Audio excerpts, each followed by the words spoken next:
This episode of Nintendo Pow Block is brought to you by, well, you. If you want to learn how to support Nintendo Pow Block and the Boss Rush Network, head on over to our Patreon at patreon.com/Boss Rush Network and see which tier is right for you. Thanks for your continued support.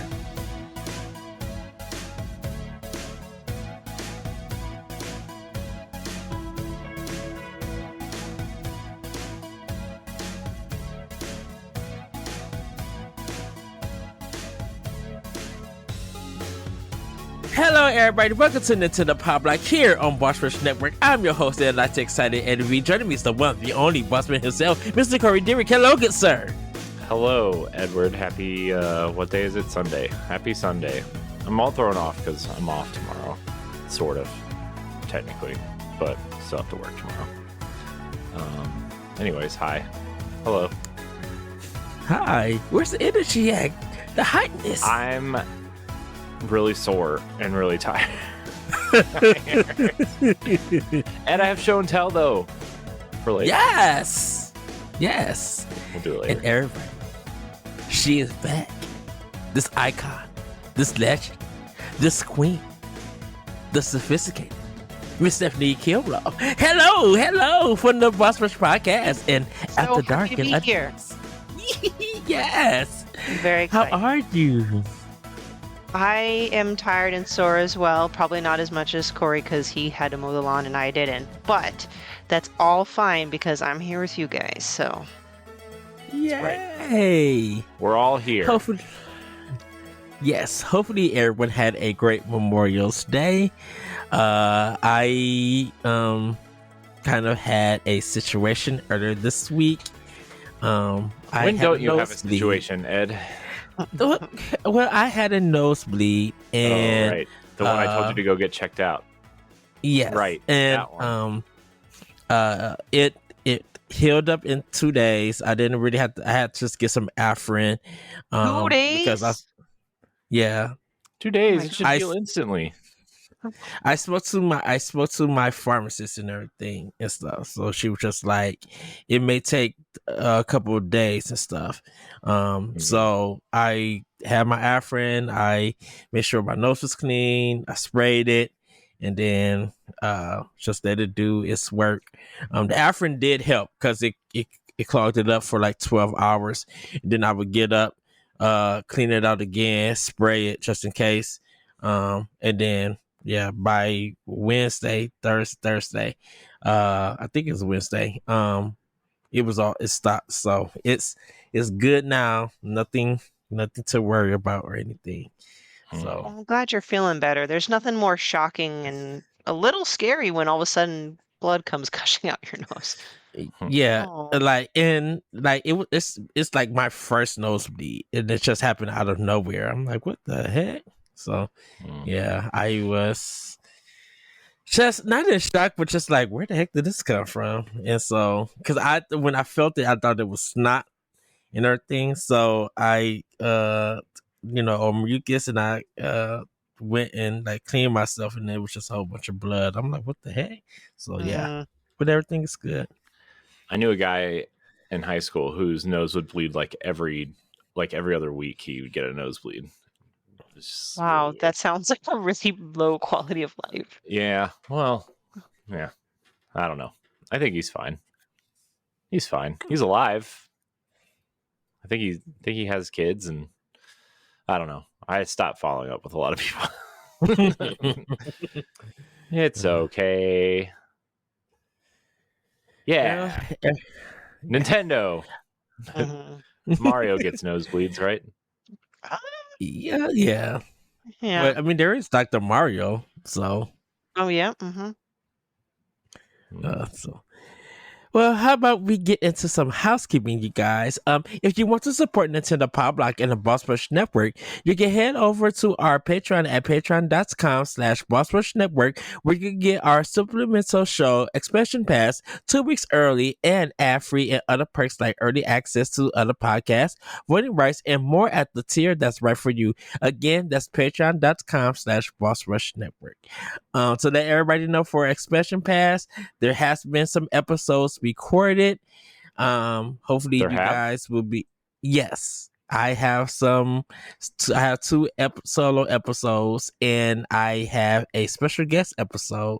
I have told you this. I thought you have checked the Pow Block thing, and I never check it. That's okay. yours, Incaster. Oh, oh. Well, yes. There are episodes, everybody. There's 3 episodes that is recorded. And so they will be available sometime in the future. And they're really good episodes. I had special guests, Frankenstein Gaming, join me. And we had a really great discussion. It was really good. So I cannot wait for you guys to see that episode. He's very chill, very great guy. And I told him, hey, you want to come on Power Block, or you want to come to Boss Rush, and or anything, he's welcome and stuff. So I think you're on mute, Stephanie. Oh yeah, sorry. I was saying goodnight to my son, so I was trying to keep everything off air. Yes. So yeah. So that is just some updates about Expansion Pass at this time, everybody. Corey, do we have any more housekeeping or anything?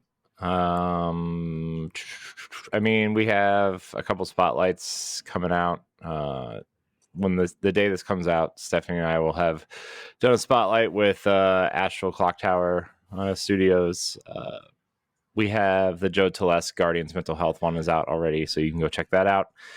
And then sometime in the near future, you will hear another spotlight with the devs behind the game Fretless, which we experienced at PAX in one way, shape, or form. So check those out. Very excited for those. And there's a couple more in the works that I'm trying really hard to get. We'll see. But TBD on those. Yeah, I'm doing some outreach too, but unless I get some dates firm, I don't want to kind of announce them. So yeah. Other than that, I mean, I'm trying to get some other content out the door that aren't podcast related.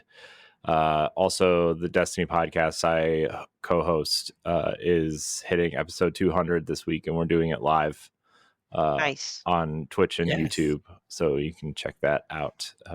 Sweet.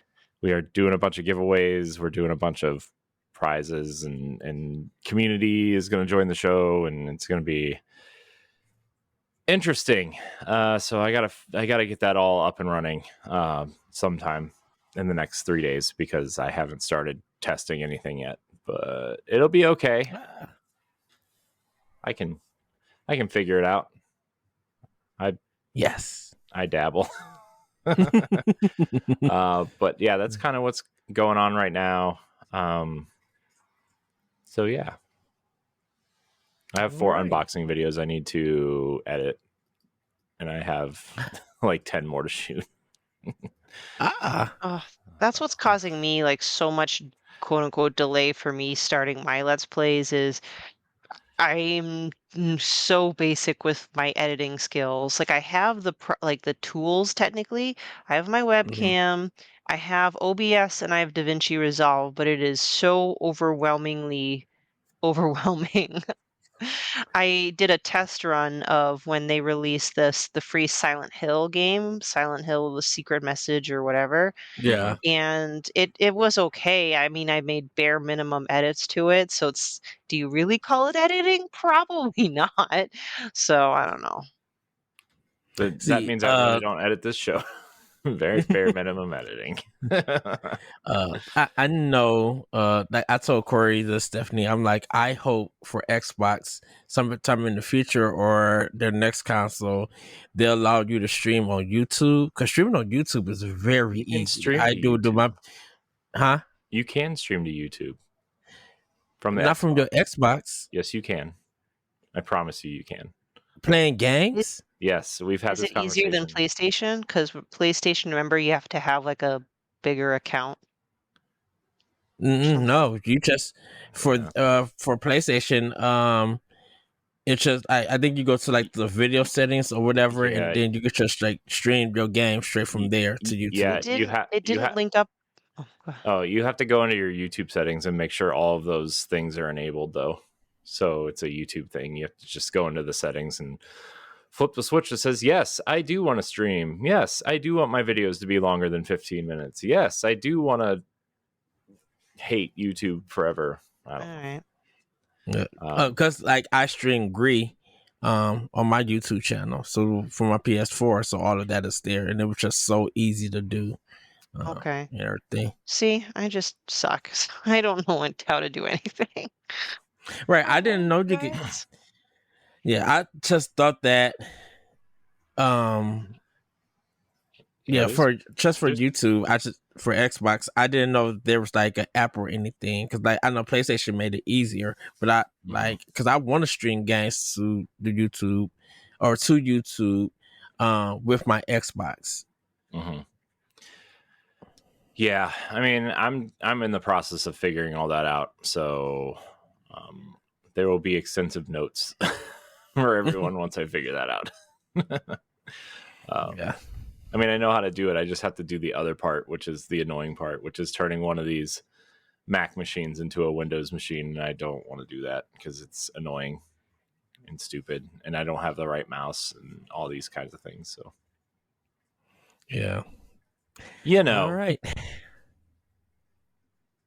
right. Well, everybody, it's time for Snacktendo. And how should we do this? Who wants to go first? Because I have something I want to show, but I kind of want to save it for last. Well, then you go last. Okay. Well, Corey, what have you been snacking on? Well, I really had just Chipotle this weekend, and it was delicious.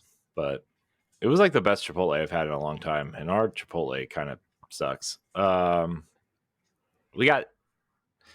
Let's see. I got the El Pastor chicken or whatever it's called, and yeah, it was really good. I didn't put any fluff in my burrito. It was just chicken and rice and corn and salsa and cheese, and that's all I got with extra meat and extra cheese, and it was really delicious. And that's kind of it. That's it. I really haven't been snacking on anything. I wish my snacking was better. I had a couple cookies. Does that count? Some off-brand Oreo cookies. The Benton sandwich cookies from Aldi. Were they delicious? Yeah, they were fine. Oh. The Aldi cookies. See, the sugar frosted and the oatmeal Aldi cookies, top tier. I don't do oatmeal cookies. I'm very picky when it comes to cookies. Oh, their oatmeal cookies is. I'm an awful food person.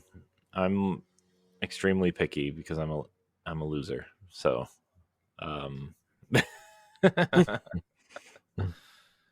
so many picky people.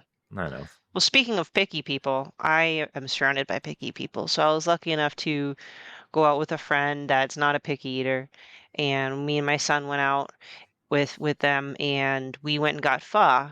I am always tempted to call it pho. I know it's pho. Oh, it's so good. I got pho with pork, and they showed me where the spice was. I took a scoop of the spice and I mixed it, and they're like, "Oh my gosh, your bowl of soup's almost red. It's gonna be too hot for you." I'm like, "You're just white. Let me try it out." And of course, it was. I was kidding, lovingly joking. It was spicy, but I've just grown up with that kind of spice, so it ended up being just the right amount of heat. If I did have more, then maybe the taste would suffer. But man, I haven't had pho in a long time, and it was so good. And even though my son didn't get that, he was still a good camper. He ordered steamed dumplings. He had some orange chicken, and he was a happy camper. So that's it's more of a food than a snack. Nothing crazy with the snacks. I was gifted a 1 pound chocolate bar from Trader Joe's, and I finally polished that off after 2 weeks. Oh my gosh, I love it. Just a solid block, like a cinder block of milk chocolate. I love it. Delish. Yeah. So, and then last but not least, I also was gifted some like sour strips. I haven't really eaten traditional candy in the sense for a long time. I just, I don't. If I ever indulge in desserts, it's usually a sweet. Mhm. But man, I forgot how much I love the sour strips are. The sour strips. They used to be one of my favorite candies as a kid, so it took me back. My favorite are the green sour apple and the red, I don't know if it's like cherry flavor. So yeah. Nice. Well, Right. All right, Ed. uh, for me, I had sushi today, this Sunday. Went to Tensuke's, and I got the Oregon, which is the rice wrapped around tuna, avocado, and spicy mayo, like they special in-house made spicy mayo with salmon at the top of it. Really, really good. And then I got just like, okay, while I, ate my miso soup and ate my sushi, I felt good. I'm like, let me go to shop around in the market and see what's up. And I'm going in and I'm looking and I see this particular item and I ran and brought it. It was like $9. Everybody. So it's a owl with like gummy fruits in it, like big gummy fruit in it. Ooh. On top of it is a thing for you to put your coins in. So it's like a bank also. And I kind of want all you elite block agents to give me a name for this owl. Now, of course, it could be Owly or something, but I want a name for him. Because like I said, I seen this and I ran and I'm like, I must have this. It's like the cutest thing for it. So cute. All right, everybody. That's all y'all's homework. Yes. So anyone who's listened to the audio version of the podcast, hop on YouTube and check out Snacktendo and see how the owl looks.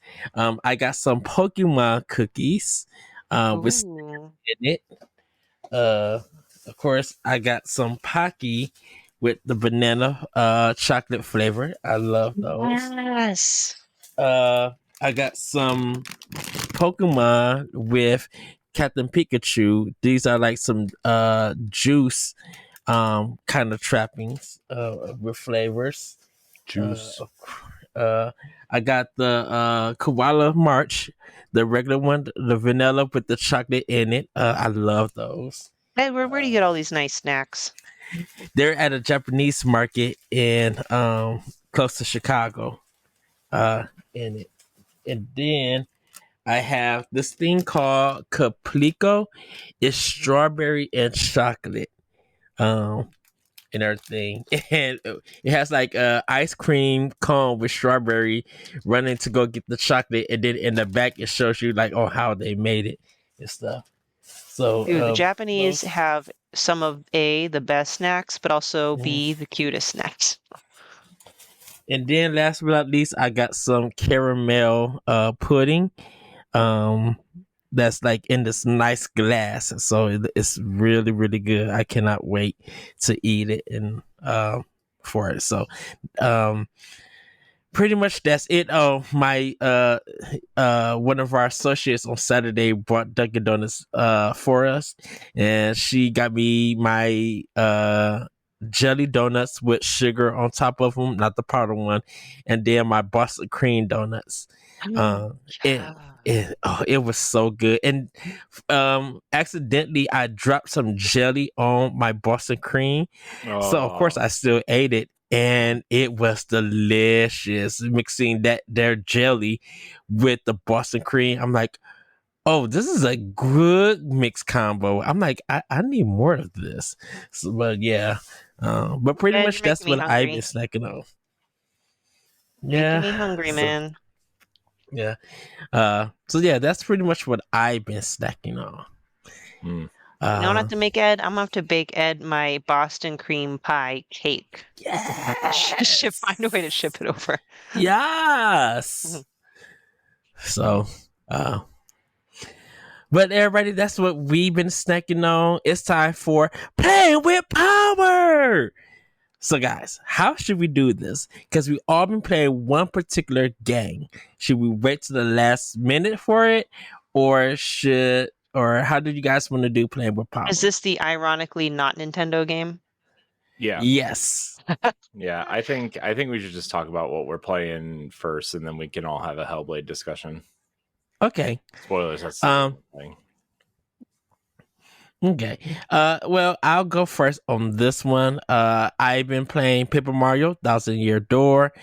Love this game. It looks so beautiful. I'm not worried about the frame rate. The game is once again is funny, and it looks beautiful with this HD. Like it looks way better than the GameCube. And I'm like, I don't even care about the 60 frames per second. This game it feels easier.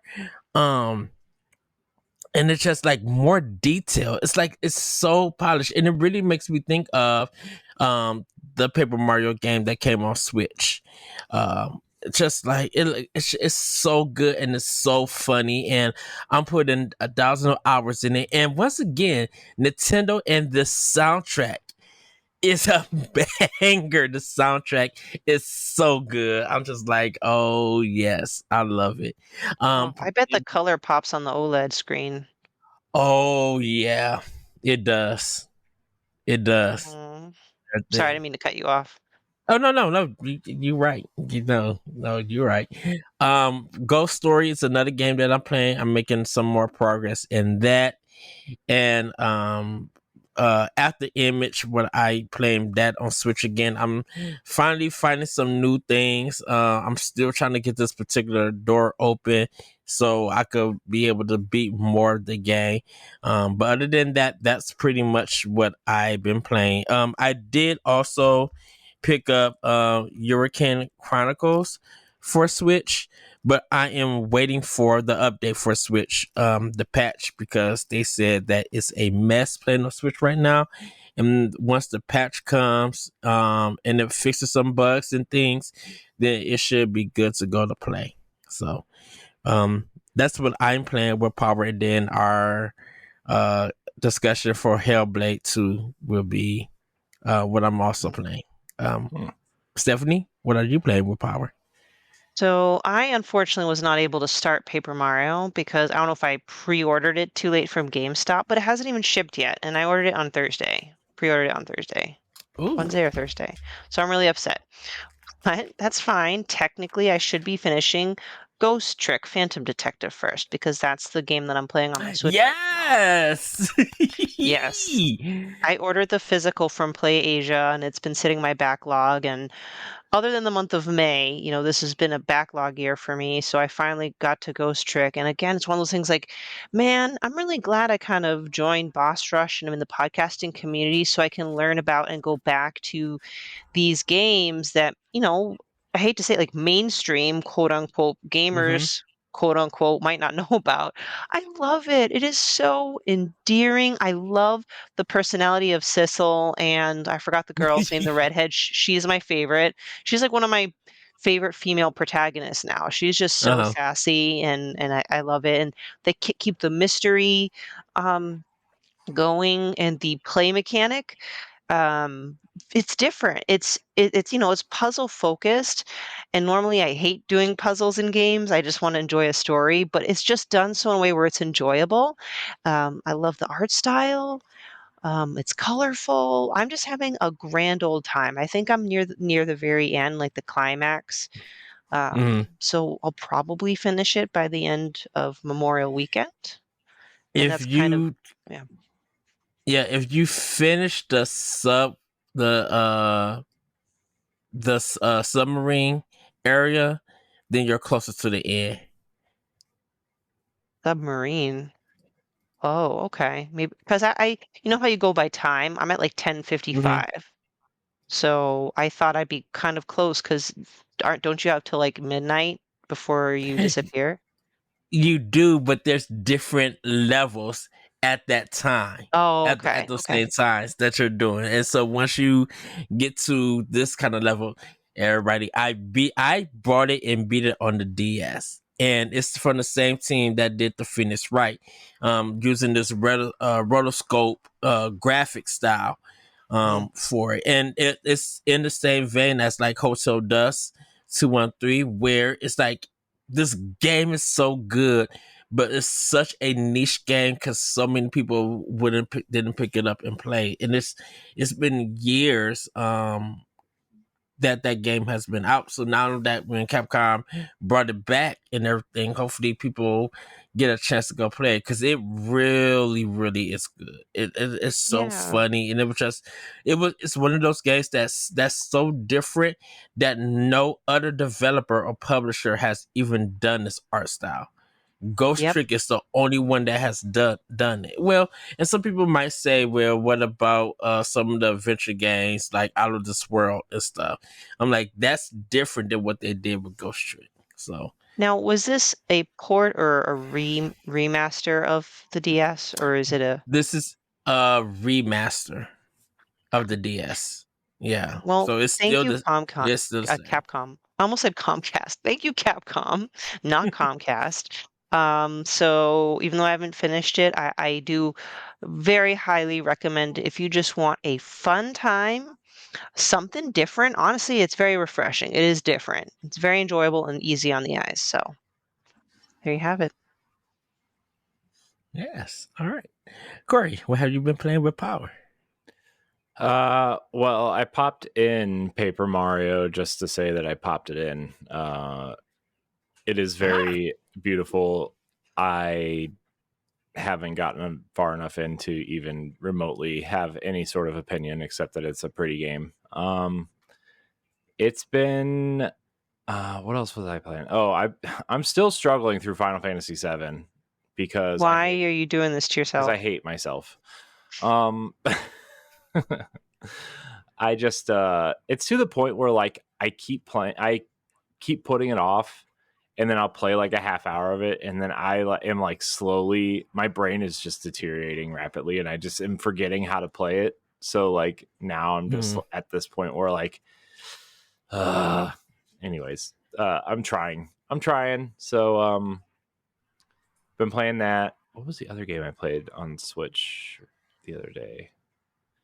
I was, after the Boss Rush podcast recording last week, Celeste was talking about Tears of the Kingdom, and so I started playing that again, and like it's just one of those things where like I just wandered around the world for about an hour and did like 5 or 6 shrines and then turned it off. But it was still like really fun. The shrines are the best parts of those games by far. I just want a game of shrines. I want a Captain Toad treasure tracker version of Zelda shrines. That's what I want. Just flip the page on the book, give me a shrine, and let's go solve shrines, and then give me a sticker, and I'll just move on. I want to Captain Toad Part 2. Yeah, where's that sequel? Man, there's so many sequels on the Switch that we didn't get that I really want. But then we got like multiple sequels of other games that I wanted, so it's fine. But I do have Show and Tell, which hopefully I'll be able to put these videos online soon-ish. But I got the Xenoblade Chronicles Definitive Edition. Yes. It's called Xenoblade Chronicles Definitive Edition, Definitive Works Set.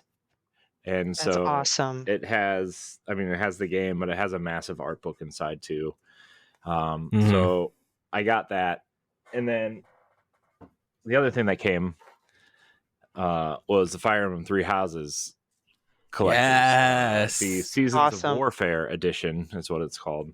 And it has a really nice steel book in it. And so at some point, once I get all these packaging is beautiful. I know this packaging is like almost perfect. There's like a little clip on the edge up here, but it's like it's still sealed. Like, so side tangent, everybody. I've been selling a lot of stuff and recurating my gaming collection, and I'm like, well, which Switch collector's editions did I want that I never got? And So I just went on eBay and bought a bunch, and these ones came in, and I have Fire Emblem Engage coming in. I have Xenoblade Chronicles 3 coming in. I found a Tokyo Mirage Sessions one yesterday for like super cheap, the Wii U Collector's Edition. So that came in. That's coming Yes. in. What else did I get? There's something else that I got. I got some amiibo. So yeah, I just I gotta look now, but I'm just getting collector's editions that I missed, and so my goal right now is just to get the collector's editions that I missed, because I figure the regular editions of games should theoretically be easier to get. But Yeah, I I'm trying also, to. Oh, sorry. I thought oh, there was a pause there. I mean, there kind of was, but what were you saying, Steph? Oh no, I just, in a sense, I'm trying to kind of right the ship as well. I mean, I don't really have much I can sell, but I need to put a halt to just pre-ordering and buying collector's editions just because they're there and I can order it in knee-jerk reaction. Um, Xenoblade Chronicles 3 coming, Fire Emblem Engage coming, Tokyo Mirage Sessions Wii U coming. And then I got the I'm gonna get the Link's Awakening Dreamers Edition, but I also found was selling the steelbook that was part of the European Dreamers Edition only, Mhm. which is a Game Boy steelbook, and in the back on the front it has like the Game Boy logo, like it just looks like somebody turned a Game Boy on with Link's Awakening in it, and then Oh, in like the back just looks like the back of a Game Boy with a Link's Awakening cartridge in it, but you can open it up Nice. and it's like a book. It's like it's a case for the game. So that's uh, that's cool.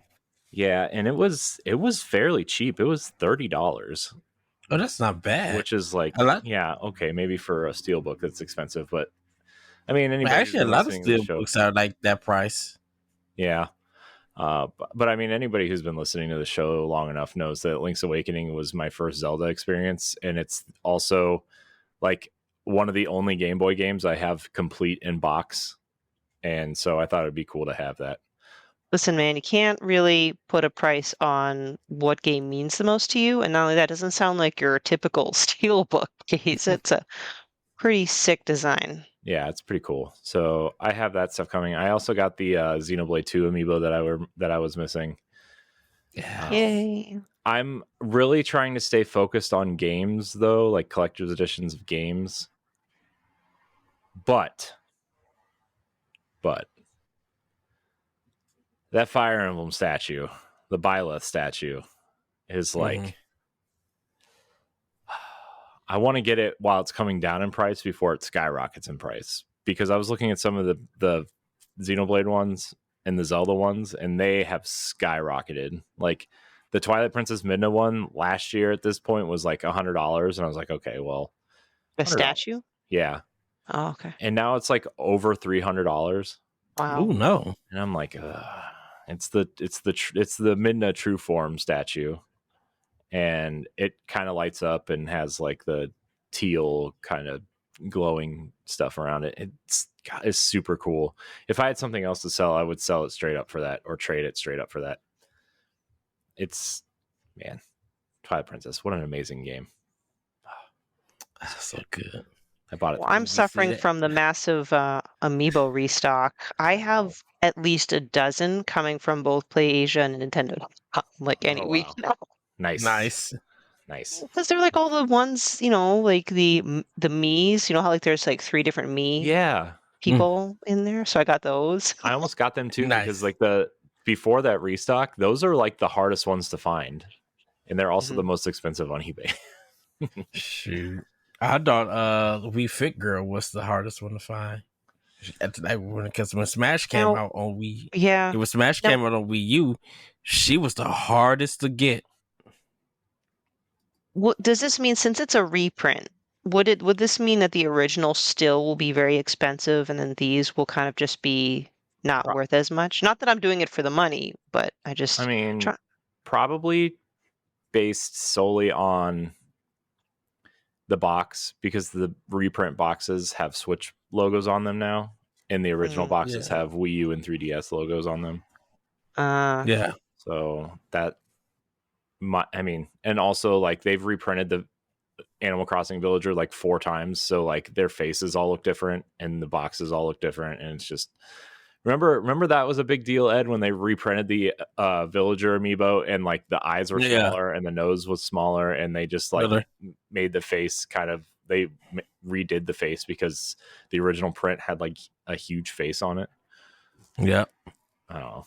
Man, I remember at Toys, we was stuck with them like Animal Crossing amiibo. Then nobody buy it until we went out of business. Oh man!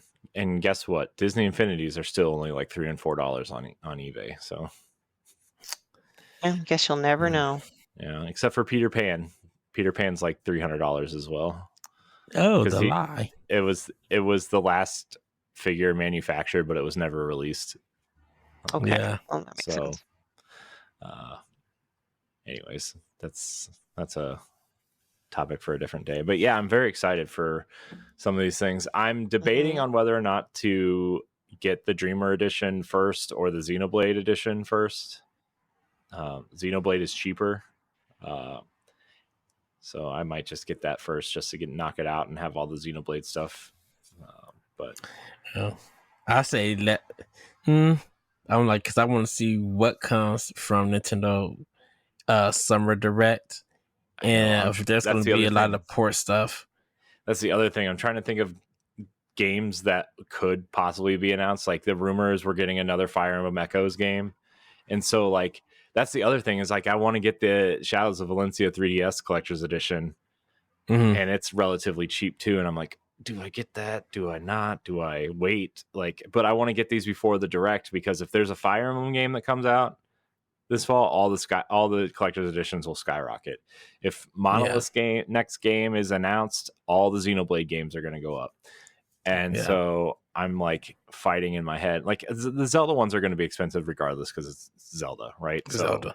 So I can wait on the Link's Awakening Dreamers Edition, but plus I kind of got the only part of the Dreamers Edition that I wanted that didn't come with the American version.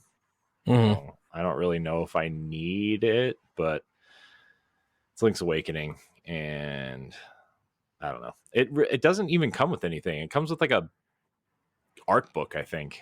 I don't even remember what it comes with. Shoot, I hope some of these collector's editions start coming to Best Buy more often. And I know the thing about me is if they come to Best Buy, most likely I would have to drive to Wisconsin to get them, because like folks in Illinois will just snag them up quickly, and people don't want to drive up to Wisconsin. But I'm like, shoot, if I find it and I gotta go where Jesse lives at, I'm gonna text Jesse, hey, I'm coming to visit. Also, I'm coming to go to Best Buy, so I'm snagging you, and we're gonna go get the game. Then we'll go out to eat. Yeah. I would make it a PTO day for me. If I find something that's releasing, I'm making it a PTO day. I'd be like, I'm going on a little trip, and I would straight head up to where Jesse is at. So the Dreamers Edition only comes with the game and an art book. So I don't know. I don't know if an art book is worth it, but it might be, but it might not be. I'm so conflicted. Anyways, but yeah, that's my show and tell and my new hobby. Mostly because I sold. The only reason why I got these is because I sold a Destiny Collector's Edition for a lot of money. So it would have been more, but eBay decided to take a lot of fees, and so anyways, but yeah, that's me. All right. Well, everybody, we have been playing Hellblade 2, or better known as Senua's Saga Hellblade 2. This is for Series X and S, and also for Windows. I believe it's on Steam also. Yeah, all Xbox games come to Steam day and date. Okay, and plus it's available on Game Pass. I don't know if it's on Game Pass PC. It is. All Xbox games come to Game Pass PC day one. Okay, so it's on Ultimate. Okay. So yeah, so we all have been playing it. This game came out Tuesday, uh, last week, and let's just get into it. We're not gonna try to spoil any parts of the game in case if you guys are planning on playing it or are playing it at this time. But we're just gonna give our initial impressions about the game. Um, I definitely would say this is the game that Microsoft needed. Series X, Ninja Theory, clown with Unreal Engine 5. This game is it surpasses impressive. This game is gorgeous. This thing is just, and the seamlessness of it from cutscene to while playing the games. I'm like, oh my god, goodness, this game is smooth. Like, and it just looks beautiful and everything. Like, they really wanted a cinematic experience. You're getting a cinematic experience, and Yeah. I was just the colors, the lights, and the shadows. I will say it is a very dark game, so you may have to adjust the screen to make it a little bit lighter at times. But man, I was just like, yeah, this is something that I don't even think no other system could do unless you're on PC. Like this is just like award-winning graphics. You know, this is like all that time that they put into making this game. I'm like, wow, it really paid off.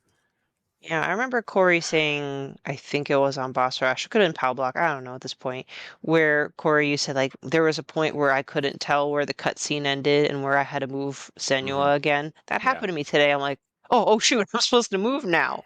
It was specifically the part in the beginning when it's raining and you have to climb that like that small hill, like the rocks on the hill. Yeah. That's like, because there was a part where you have to climb, and then she starts climbing by herself because there's like a small set piece thing that happens, and then after that set piece thing, you have to continue climbing, and then you know there's a bunch of parts because I actually got to play a little bit today, after I mowed the lawn and stuff, and it was like there was a couple parts today where I experienced that too. So yeah, are you playing on Steam Deck, Steph? No, I'm actually playing on my Xbox Series X via Game Pass. So yeah, I'm enjoying. I don't know. I don't know. I like seeing it on a nice big TV, and I didn't put on my headphones this time around, but I will going forward because that is a game where it's just headphones. But Yeah.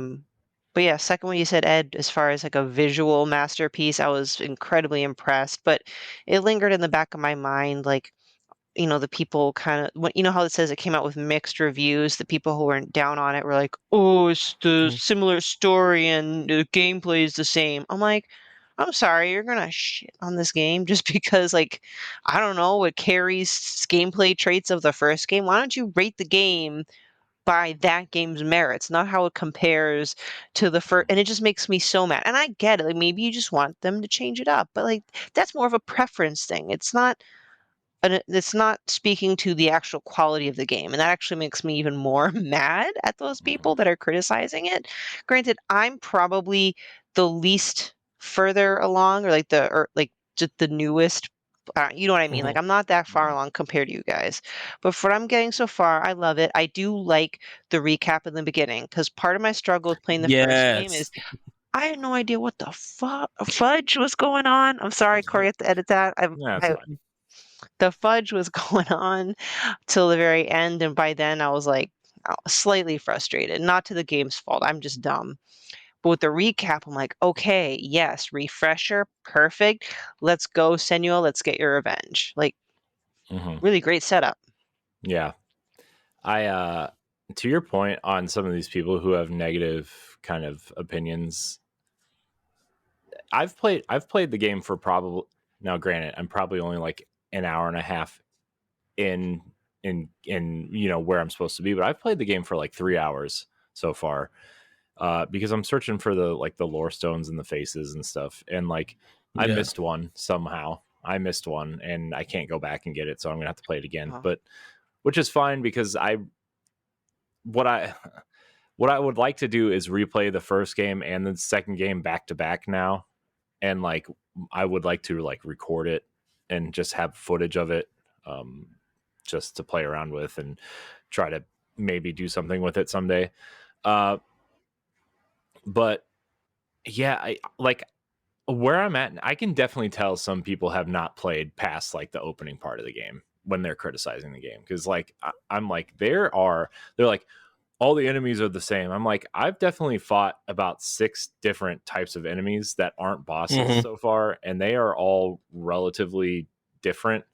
Like you have like the sword bearers, and you have, you know, guys that wield speed axes, and then you have like the heavy sword and the heavy axe guys, and then you have like the fire breathing ones. Yeah, there's like the fire breathing enemies, and like it's just like yes, the combat is simple, right?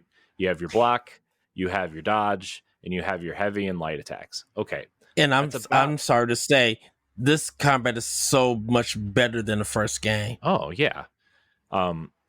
And you know, when you find the mirror, right, kind of early on in the game, and you know, you learn how to like slow down time and do your like special attacks or whatever. It's like, that's so much fun.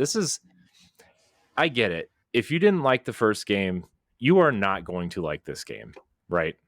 But as someone who is a big fan of the first game, not just because of the gameplay, but like Senua and the story that they're telling, and just how relatable that game has become in various aspects of my life personally, it's like this is the sequel I wanted, right? This is exactly what I wanted in a sequel. Senua is stronger. She's still kind of questioning things, but she's powering through it and being, you know, more I don't want to say aggressive, I guess more confident in her decisions. Yeah. And like, you know, I like that she's actually interacting with characters this time around. And, you know, it's, for me, this is a wonderful game. And on Xbox, it runs at 30 frames a second. Like, I adjusted to that very, very quickly. It is a very smooth 30 frames a second. Like, think Breath of the Wild, how you just don't think of that it's running at 30 frames. You know, and I know Nintendo games on Switch especially like just don't run at high frame rates usually, with some exception. See, this is where I feel like I'm very not sophisticated. I would not have known that Hellblade 2 was 30 frames a second. Yeah. I'm like, Well, this is smooth as butter. Ninja Theory did say that it was going to run at 30 frames per second. And so when you watch the Digital Foundry review, they show like a red line showing this at 30. It was just like, only time it gets like some hiccups and stuff, I think it's on the S. It's kind of like on Series S and some of the PC stuff when it was messing around. But it's just like, if you play it the way that it came out just on your Series X, it's smooth as butter. And they even did comparisons when she's moving through the rock, like scooting down the rock. The frame rate doesn't stutter or anything. The other reason why I think it feels so smooth is because the animations are deliberate, and it's a relatively slow moving game. Yeah. Which is also why you don't really notice it in Zelda a whole lot either, because those animations and the game is deliberately slow to compensate for the lack of frames. And so I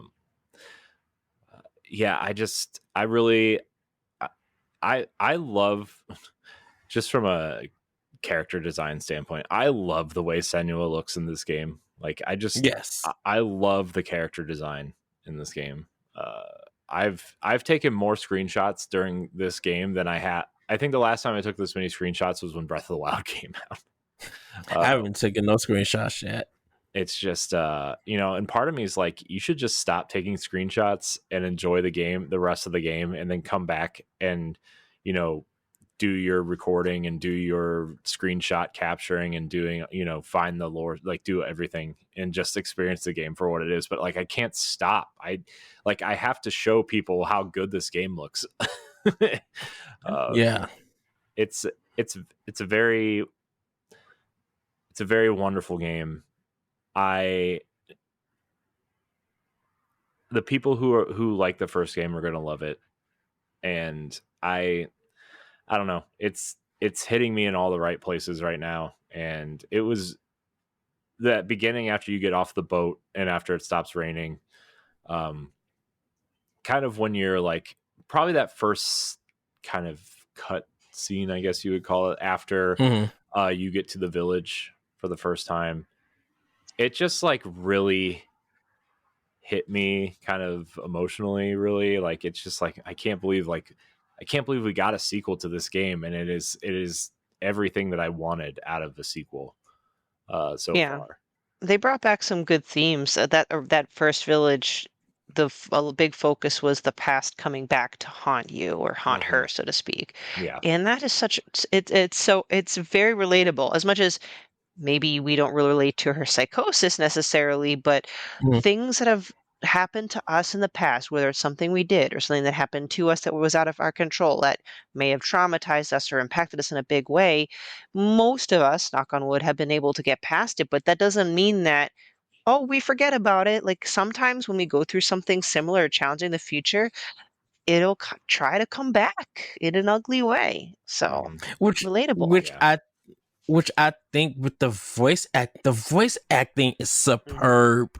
Chef's Like kiss. hearing just hearing the voices back and forth, Tana Senua, like, don't go there or go there. What about us? And then when the kind of a little bit spoiler from the first game, the dad voice come back in, and that deep darkness, you hear it, and you just seeing Senua, just like you will not have a control over me. I will not fall into your darkness. I will not give in. It's like, goodness, you see the strength that she has, and it's just like it really showcased her growth from the first game. But like all the even with the slave master Vark, which he is a hot villain. I would say that. Yes. He is hot. I'm sorry, Corey. But his voice acting and like his design had my mouth on the floor, because I'm just like, your attitude matches the strength of your body. And then when you meet this other person, you be like, oh, okay, now I see it has this yin yang feel to it, and I'm enjoying it, and everything. It's just everything works so well. And okay, and to let everybody know, this is not a walking simulator game. This is not Death Stranding or what happened to Edith Finch and all of this, because that's what everybody is up. Where certain gamers are having this fake rage about this game that it's just a walking simulator, and because they don't like walking sims, they feel like this game doesn't deserve the praise and playing that it get. I'm just like, well, the same people who didn't like Death Stranding, y'all got mad because people on PC love the game, and they never said nothing about Death Stranding being a walking sim. So why are some of the players getting mad about that and everything? So this game is just, I really want to know where the story is going to go. Well, and supposedly they have already greenlit a third one. Really? Yeah, Wow. Ninja Theory now has 2 projects greenlit, and one of the projects is rumored to be the third one. The third Hellblade. Yeah, and Okay. because the other one's Project Mara, which is the Right. psychological horror game that they're doing. Well, I hope that's the case, because I'm really rooting for Ninja Theory to stay in business. Yeah. Well, so I was listening to a podcast the other day, and they made a good point where like Tango Gameworks was just a game studio, right? Mhm. Very talented one, but just a game studio, right?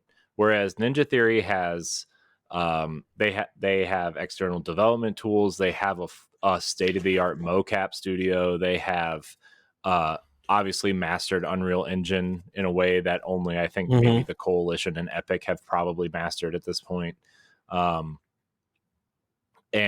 so they have like a lot of assets that are worth keeping around for Microsoft to have in-house, which is probably why they are one of the safest studios at this point. Plus, they didn't spend that much money on getting Ninja Theory compared to like ZeniMax. Yeah, but they didn't. Yeah. I mean, I don't. From what I've heard, they're not going to close any more studios. They're just going to.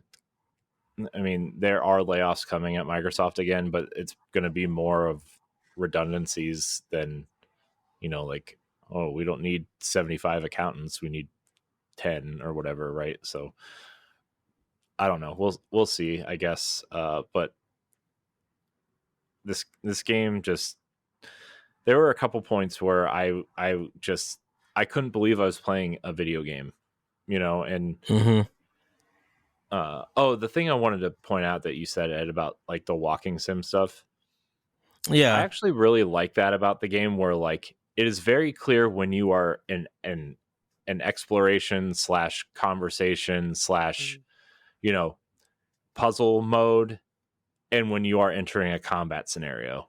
And I really appreciate that, because I don't have to guess. And it's not like I don't care about that in other games, right? Where like, oh, like Horizon or something. You always have to be, even if you're exploring, you always have to be like one eye over your shoulder to make sure, one of the robots isn't chasing you or something. Whereas this, it's just like, I'm in this spot. Okay. I'm exploring. Right. And then with the combat, it's all 1-on-1. There's like there's no one surrounding you. Well, so when you defeat in this aspect, it is like 1-on-1, because once you defeat it, someone will come in. It'll be like a cutscene. Someone jump in, and that becomes the next fight for that 1-on-1. I also like, from an artistic perspective later, and there are some Control influences in this. Have you noticed that, Ed? Yes. How far you are with the so the part, there's a part in the village that it blocks you, and you gotta kind of find these signs, and it's just like a little bunch of hands coming up that's floating and something. That's very a little bit Control. When you go into like you're talking about when you go into the dreamscape with your dad and stuff, and it's like this kind of mirror reflection. Yeah, like the shattered glass and it thing, breaks. And you have to find ways to break the glass. To break shards. it, yeah. And then like the very red lights with the shadow figure in front of it is very Control. Yes. Like I'm getting a lot of Control vibes from some of these dreamscape places that you go into, and I'm not complaining. It's cool. It's very cool. It's very different for this world, right? So, but yeah, I don't know. I don't really have much else to say about it at the moment. After we record tonight, I'm going to sit down and beat it, because I don't care how long it takes me. I don't care how long I have to stay up. I'm just going to stay up and beat it. I will say this: phenomenal soundtrack.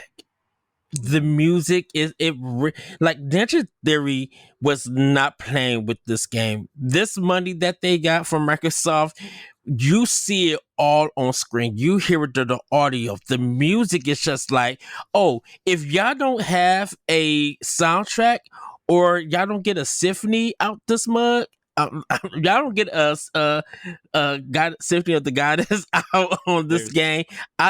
I don't know what this soundtrack is. Breathtaking. I would really like to see the inevitable limited run physical edition that comes out from this come with some sort of thing like that. Do you think they would do that? I just feel like, because it's all coming through Xbox, I never see I don't know. I just don't see physicals coming. Well, they did limited run for, what did they do? They did it for Hi-Fi Rush. Yeah. They did it for Psychonauts 2. But not the original Hellblade, right? Original Hellblade got a physical. From limited run? No, just in general for PlayStation 4 and Xbox One. All right, yeah, so maybe okay. Well, then I'm definitely gonna keep an eye out for that. Yeah, Yeah, because I just I think that's going to hurt the sales of this game too. Personally, is like you just don't walk in and see like I don't know.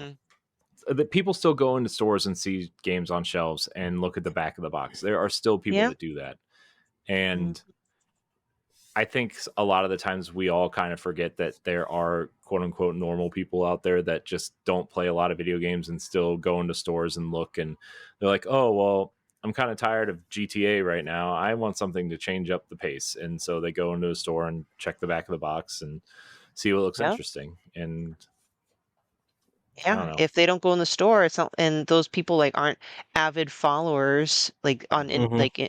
Twitter, Instagram, and they might not know. Yeah. Yeah. I think definitely for like still me, like you guys know that I still pre-order my games from Best Buy physically, and like if Hellblade 2 was that had come physically, oh, it would have been an instant must buy. Like I already know that I'm going to show Microsoft that you have a game sold by the box. Yes, I know you want to move more into the digital space, but physical is still important to a lot of us. Um, and if I could show you do sales, I would show you do sales on why physical is so much important. But like just this game, I don't know how it's going to do at the Game Awards. I don't know what people are going to say about it. I don't know. The Metacritic is changing. The people are bombing it. I don't care what people think about this game, in a negative sense. But this is one of the highlights for Microsoft for the Series Mhm. Hmm. X. If this is the breath of the wild for Microsoft, like if you was going to get a Series X, you need to make sure you have your Game Pass, or you need to have your money ready and get this game. Like this, like hell, like I, no disrespect to PlayStation 5, but I don't think anything on that system at this moment is touching Hellblade 2. And that's saying a lot. Is People there? might. Oh, go ahead. Go ahead, finish. Sorry. Oh, no, go ahead. Is there a way, because I'm not really good with it because it's on Game Pass, where Microsoft is able to report on its success? They don't report numbers in terms of how many copies it's sold. They report user On engagement players. because Yeah. of Game Pass, and Okay. which is something that's been criticized of them since the Xbox One, which rightfully so, because like their games just don't sell. None of their games have Mhm. charted in the top 25 since I think Gears 4 was the last one that charted in the top 25. Um, maybe Halo 5, but yeah, I mean, to your point though, Ed, this, I mean, not really your point, I guess it's my point, but this is the first game I really thought that this is why I bought this box. And the box has been out since Mm-hmm. for 4 years, 4.5 years already. And like, yes, a lot of the technical things that happen on other games, like I can play Destiny at 4K 60 frames a second now instead of 30, or uh the increased frame rates and stuff for backwards compatibility is all nice, and the upgraded versions of games is very nice, but this isn't anything I couldn't have experienced on the other consoles, right? And it's the same way with some of the games on PlayStation, right? I mean, Horizon, as much as I love Horizon, that's a PS4 game. As cool as God of War is, that's a PS4 game. There's a lot of definitive editions of PS4 games on the PS5, right? Mm-hmm. This is the first time since, I mean, this is the first time I think maybe ever that I thought this is why I bought this box. Mhm. Visually, Yep. and just, yeah, the way, like the way the environment changes throughout the game instantly, the way a lot of this stuff, like a lot of the effects are happening because of what the box can do. Yeah. And so, I mean, the only thing that this game doesn't do that maybe it could do someday through a patch or something, is run at 60 frames a second. And I actually think a higher frame rate would ruin this experience, like the experience of the game.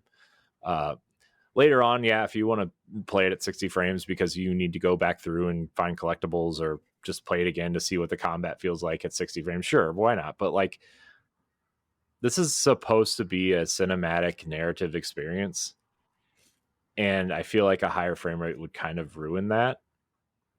But I would have to ask a PC player who's played it. So I don't know, Yeah, I mean, it because runs at 60 on PC. Because I know they said the full experience is like 5 to 6 hours for this game, which is fine. Perfect. Great. It's for what, but there's so much narrative that it offers, so much content that it offers. You're taking it all in. You don't need a 14, 16 hour experience with this game. You need something that is going to be straight direct, that you're going to get something out of it. I still love that picture of that part where the hands are coming out, touching Senua. Like, that people might find creepy, but it's so artistically well done. I just like, shout out to Ninja Theory, and a lot of people did give them their props and everything. And reason why we're speaking about this on a Nintendo show is because when Nintendo still does the same thing artistically, music wise, narratively, and everything, we want to give them their props too. I still say, I'm like, go play Xenoblade Chronicles 3 and just get that narrative and that artwork and everything. You would be amazed. Like Paper Mario Thousand Year Door Remaster and Ninja Theory has probably made this week or a lot of gamers completely happy because it's just been about the games. There's been there's been some negativity here and there, and some competitiveness, but I'm like, to me, with these two games, there's no discourse. They're video games that people should enjoy. And I'm not even worried about the sale numbers. I'm just happy about the experience that I'm getting with these games. Any final words, you guys, before we get into family news? I just this is the game I've been waiting for. I mean, that's all I really have to say. This is the experience I've been waiting for 5 years. Mm-hmm. So, and I'm glad we got it. And I really hope Ninja Theory is around long enough to make the third game. Yep. Yes. I might not have been like a staunch avid fan since day one, but purely by the art and talent, I am so glad to have finally hopped on the Hellblade train, and I absolutely adore the quality of work that they put in, and I plan on enjoying and savoring every minute of this game. All right. It's an exceptional experience. Yeah. It really is. Yes. If you want to see how you can become a Patreon producer, head on over to patreon.com/BossRushNetwork. The Patreon producers for this month are Adriel Munger, Austin Campbell, Celeste Roberts, Christian S., Sana Dierig, Francisco Santillan, Matthew Keel, and Todd Oxtra. Thanks for your continued support of the Boss Rush Network. Well, everybody, we're going to get into family news. Corey, take it away. All right. Well, we've definitely scraped the bottom of the barrel this week for some news. So we're probably going to fly through a lot of this so we can get to questions because those are more fun. Insider Gaming has reported that Doom: The Dark Ages will be announced at the Xbox Showcase and will be getting a multi-platform release. So the only reason why I put this in, is because it's one of the biggest news stories of the week, but also Doom and Doom Eternal both came to Switch, and all the Doom games are available on Switch. And the way that Panic Button has been, somehow magically putting Bethesda games onto the Switch somehow in some way, I would be very happy the Switch got another Doom experience. This experience is rumored to be taking place during the Middle Ages, and so you would be running through, castles and whatever, fighting off That's demons with, your big sword and probably some guns, I'm sure. I don't know. That's the rumor. We did hear about this game kind of codenamed Doom Year One when that Xbox FTC leak stuff happened. Clearly they've changed the title, but this still kind of sounds like the rumors that were presented at the time. So I don't know if anybody's interested. I played through Doom on the Switch early on in this podcast life, and it was a good experience, especially after they put a few patches in, but it was a good experience. Yeah.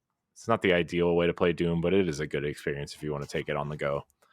So it's just impressive what Panic Button was able to do with what that was handed to them, and they executed within the limitations of the Switch and did a terrific job. Same thing with like Wolfenstein 2. Like they did a terrific job. I think this game probably will be on Switch successor. I think the thing though is if Panic Button does do the port, and I hope they do, it probably won't be into I would say like a year and a half later after this game initially comes out. I think it's going to probably what happened is just like it'll be out on Xbox and PC and Steam and stuff, and then it'll come to PlayStation 5 a little bit later or whatever next platform they decide to have it, and then Nintendo would get it a little bit later. If Microsoft and Nintendo still got a great relationship, if Panic Button got a great relationship, I could see Microsoft returning back to the multi-platform stuff with Bethesda, and if this helps them sell wise, I really think it would be a good idea for them definitely to put Doom, this new Doom game, rumored Doom game, I should say, on the Switch successor. Yeah. Because I definitely think that out of anything, if the Switch successor is like really successful, and the physical sales are still doing numbers or like and stuff, Microsoft would be crazy not to put it on Switch and try to get those success numbers. I mean, 1 million copies just of Doom alone on Switch, something that you throw around 1 million sales a lot, Ed. That number means nothing in 2024. It means yeah, that's like a game selling 10,000 copies in 1990. Yeah, but don't forget, Bethesda hasn't worked with put anything on a Nintendo console. This is before they was brought. So to see that number, to show that Bethesda that we will buy their games, I'm like, I think Microsoft would be good with it. I mean, they would want more, but like just 1 million sales on one platform, like in a short amount of time, that's impressive. Yeah, especially for a developer. Yeah, especially for a developer. And I'm just speaking about the first Doom. That could literally change with the next platform. Who knows? Yeah. Stephanie, you have any thoughts on Doom, the Dark Ages? Particularly, I've never been a huge Doom fan, and you can guess because first-person shooter is not my genre, but I love the fact that it's set in medieval. I might just hop on and give that a whirl. Definitely could see this coming to Switch, whether it's now or the successor. So my input's really nothing that enlightening. Yeah, I think this will probably be a 2025 game. I don't know. I think this is going to be across the board, day and date on all platforms except for the Nintendo platform, and then it'll be ported later, just like everything else. Because A, they may need time to learn the new system, and B, Nintendo loves to control the message. Which is why Hi-Fi Rush was not announced for Switch when it came to PlayStation, because it's going to be probably shadow dropped at the Direct in June, which is what I've been hearing. But yeah, it's More Doom. I will say this, depending on when the successor releases, I think this game will be a good launch game or launch window Yeah, game. I think that'd be for a Nintendo, solid. that would be a Yeah. good one. Theoretically, yes, but two things. One, there won't be enough systems to sell the game at the numbers that Microsoft wants or Bethesda wants. And B, True. they're going to want to sell Metroid Prime 4, which is also a first-person experience. Not necessarily the same game, but it's still I see. Yeah. first-person. No, I gotcha. shooter thing. And Nintendo's going to obviously want to prioritize their IP, so that makes sense. Yeah. All right, next story. Ayuden Chronicle 100 Heroes has revealed their 2024 DLC roadmap. I know a lot of people have really been enjoying this game. And so the roadmap has kind of detailed their DLC, which is, I can't read Japanese, but they put out this really nice graphic. It features 3 extra stories. Marissa's story is set to arrive in August. Sign's story will follow in September, and the third story, which does not have a name yet, will be set for October. So for those of you who are looking forward to more Ayuden Chronicles, there you go. Ed, you just got it. Yes. So enjoy your DLC. Please be excited. Yes. Remember when Square said that at their E3 press conference for Oh wow. What was it? I think it was Kingdom Hearts 3, I think is where it was. And they were like, please be excited. It was like, because somebody was translating it for them on the fly, and that's what it translated to. So everybody just made a big meme out of please be excited. So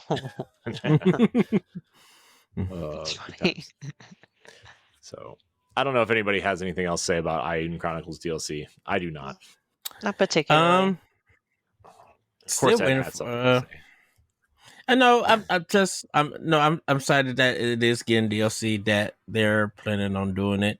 I just hope that most of it will be out, or probably at least half of it will be out by the time Suikoden 1 and 2 come out and everything. Because I just don't want, when that game comes out, if people who are big into RPGs are going to play Suikoden and forget about Ayuden Chronicles in the DLC. I just want to be, hopefully people be able to play both and enjoy both. If Suikoden is done right, Konami. Let's make sure that it's together. Okay. Next in the news, Atari has announced that they have acquired the Intellivision brand for their IP and the brand. So the first ever console war is over, everybody. For you, Atari, 800 versus the Intellivision, I think is what it was at the time. So Atari has announced that they've purchased Intellivision brand and more than 200 games from Intellivision Entertainment. As part of the deal, Intellivision Entertainment will rebrand and continue developing and distributing the Amico game console with a license from Atari. And Atari will distribute new versions of the Intellivision games on console. So yeah, I mean, I think because they just brought back another Atari just bought another old brand as well. I forget what it was. What are some old Atari style brands? Ed, name them off. What developers were back then? Intellivision, Activision, but Namco was one because they did Pac-Man. It's an American company. Shoot. That would have been 3. Most of Atari games was done in-house.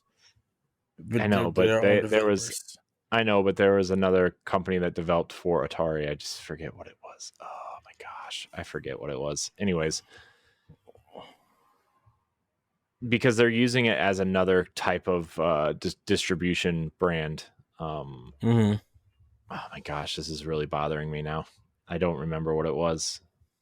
I am useless in this department. Sorry. That's okay. I am. I mean, that's with my history with Atari. A lot of their games came from in house. So, and Nintendo, because they did Mario Brothers, on Atari, and that's the only one. That's the only system that you will find Mario Brothers. You won't I'm find it just gonna go anywhere to the else. Atari website because that will maybe have something. Maybe that'll help. Maybe that'll help Well, me. well, but Atari definitely seems like they're full steam ahead with kind of making themselves look and feel fresh. Yeah, Infogrames was the name I was looking for, which is like an old PC publisher that actually Atari split. When Atari split into two companies, Infogrames became the name of the Atari group. Okay. And then Atari became a kind of like a licensing kind of brand. And they kind of split into two for a long time. They were split into two. And then one of the brands bought the other brand to try to unify the Atari name under one roof again. And so they brought back the Infogrames name to distribute different types of other games. So that's jeez, my brain just broke. Because I know when you mentioned that, Corey, I knew that was somehow connected to Atari. Because I think they were the ones that brought Atari back or something at one point. I think. Yeah, I don't remember how it works right now. I would maybe something we can discuss on a different episode because I don't have time to look it up and really research it. But yeah, anyways, yeah, Infogrames. So they have Intellivision, Infogrames, and Atari that will distribute based on the IP and based on what games fit where. And I think it's a really interesting strategy for Atari. I think we talked to Atari at PAX and you know, their CEO has been on multiple interviews that I've listened to, and they just seem like they're making some smart decisions. Yes. And they're not they're not biting off more than they can chew at the moment, which is nice to see for once from a developer and a publisher. So good on Atari. The last bit of news here, I guess second to last, not really any kind of big news, but Resident Evil 6 has apparently sold over 1 million copies on Switch. Capcom reveals. Resident Evil sells very well on Switch, and even 6, which is a game that nobody likes apparently, even though it's the best-selling game in the series still to this day. I really liked 6, but that's because it's more like Gears of War than any Resident Evil game. So, I'm still got like the 2 stories to play on it on Xbox. I put the game on easy because I kind of just want to run through it. Oh yeah, you don't play those games on hard. Pass. I know you play on normal, but like just to get through this one because of the way that it is. Yeah, I'll do it on easy. Stephanie, are you going to play Resident Evil 6 on the Nintendo Switch? Maybe not anytime soon, but it's not impossible. It's always on sale. What's every other? Yeah, it's 10. The entire series is $10 on Switch right now. So like each game is $10, not the entire series is $10. But anyways, the other story that I didn't add here that I saw randomly, Nintendo's opening a store in San Francisco in 2025. Who wrote the news article on Boss Rush? Stephanie did. Yes. Yay. Go read it. Guess what? It has something to do with San Francisco and Nintendo and a store that they're opening. Ooh. Spoilers. Union Station. Read more to find out. Yeah, that's the news. So something I wanted to hit on before we get into questions. There's only one game in Pack Watch this week, everybody, so we'll get there. But Ed, I've had this theory that Nintendo has just secretly been putting out GameCube games on the Switch without anybody knowing until very recently, right? Mm-hmm. Well, I found 3 separate articles that said, "Here are all the GameCube games you can play on Switch right now, including the one I'm going to list off right here." Oh boy. We don't need to talk about any of these games. We don't need to talk about how right I was 3 years ago. Before you go ahead, Corey, this is first and third party, right? Yeah, this is first and third party, but Okay. still. Metroid Prime, Resident Evil 0, Resident Evil 4, Final Fantasy Crystal Chronicles, Tales of Symphonia. Great game. Everybody plays Tales of Symphonia. I don't care if the Switch version is bad. Play it. It's so good. Pac-Man Versus, Pikmin 1 and 2, Harvest Moon, A Wonderful Life, Ty the Tasmanian Tiger 1 and 2. I actually think the third one's coming out soon. Star Wars Jedi Knight 2, Jedi Outcast, great game. Sphinx and the Cursed Mummy, Cell Damage, 13, which I think the remake is actually pretty bad, but I'm not sure. Ikaruga, which is an Ed joint. Bat and Kados, Eternal Wings in the Lost Ocean, and then Bat and Kados Origins, which is also on sale right now for $20 digitally. Did not have a physical edition in North America. It's the only region that didn't get a physical edition for some reason. Let's see. Paper Mario and the Thousand Year Door, Alien Hominid HD, and then there's a special mention section, which are games that kind of have appeared either in collections or through alternate means. So what, Ed? What do you want? What do you have to say? Yeah, Alien Hominid HD. That I'm like, that's a 361. I mean, even though it But had the original Alien Hominid came out on the GameCube first. Well, no, it actually was a Flash game on PC. Well, I'm saying on console, Ed. Oh, yeah, it got ported to console. Well, I'm just saying. The HD one though, I thought that one was already done. Like it was a 360 version that got ported to Switch. Yeah. So Super Mario Sunshine is available on the Switch if you bought the 3D All Stars collection. That is available. Sorry if you didn't buy it because it's no longer available because it was a limited release for some reason. Smash Brothers Melee content is available in Smash Brothers Ultimate. There are Mario Kart Double Dash courses in Mario Kart 8. You can't use the dual driver system, but the courses are there. Super Monkey Ball and Super Monkey Ball 2 are also available on Switch in Sega's Super Monkey Ball Banana Mania collection, which is Monkey Ball 2, and Monkey Ball Adventure ? So there's a lot of GameCube games on the Switch, if you are wondering. That's an impressive list. Yeah. And I would be shocked if we didn't get at least 5 more before the Switch is over. I mean, Metroid Prime 2 seems like a sure thing with Metroid Prime 3, some sort of collection. I still think both Zelda games are coming at some point. Twilight and I would be shocked if like something like Luigi's Mansion didn't end up making over the first one, even though we're getting 2 right now. I think that would be like one would be a shadow drop. That'd be cool. That'd be something. There are a lot of great GameCube games that just need to be ported. I mean, I think there's a lot of Wii games that could be ported over too, because Ed, we've talked 100 times about how the GameCube is the perfect generation to HD remaster and sell for $40 or $50, which is exactly what they're doing. That's why I'm just like, man, we need Beautiful Joe 1 and 2. Like that Beautiful Joe is important to the GameCube, and that needs to be out on Switch. Like Stephanie, like when you talked about the way that you talked about Ghost Trick, Beautiful Joe's like that same thing. Because I'm like, that's Clover, and that Clover led it to platinum. Like Beautiful Joe 1 and 2, them games was hot. The games was good. They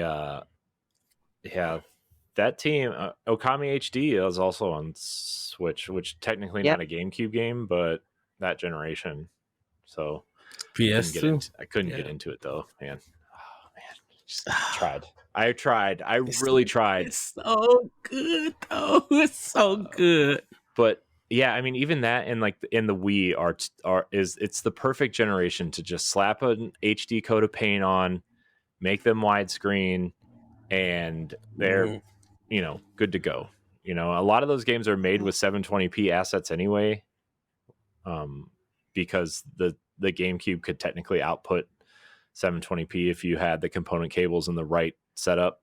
Not widescreen though, but that's why I feel like Ubisoft really missed out without putting in like Sands of Time, Warrior Within. Where's our Prince of Persia collection? Where's that collection at? That trilogy, dude, if they would have sold that on Switch, man, I would have bought it with the quickness. What was it? Sands of Time, Warrior Within. What was the third game? The Lost Thrones. Two Thrones. The Two Thrones. Yeah, Warrior Within is really, really good.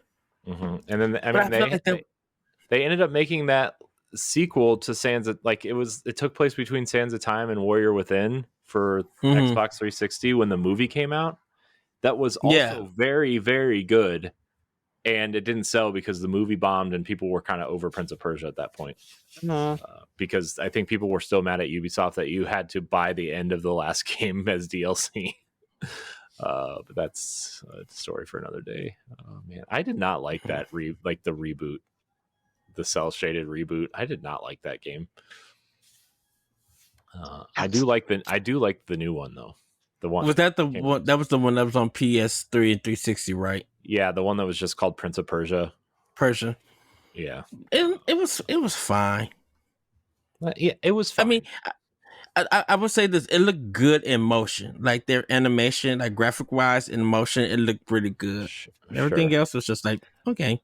Yeah, Stephanie, if you don't know, the big kerfluffle about that game is that it just kind of ended, and they sold a DLC pack that was like the end of the game essentially. Like they made you purchase the end of the game, and it was like a 2.5 hour experience.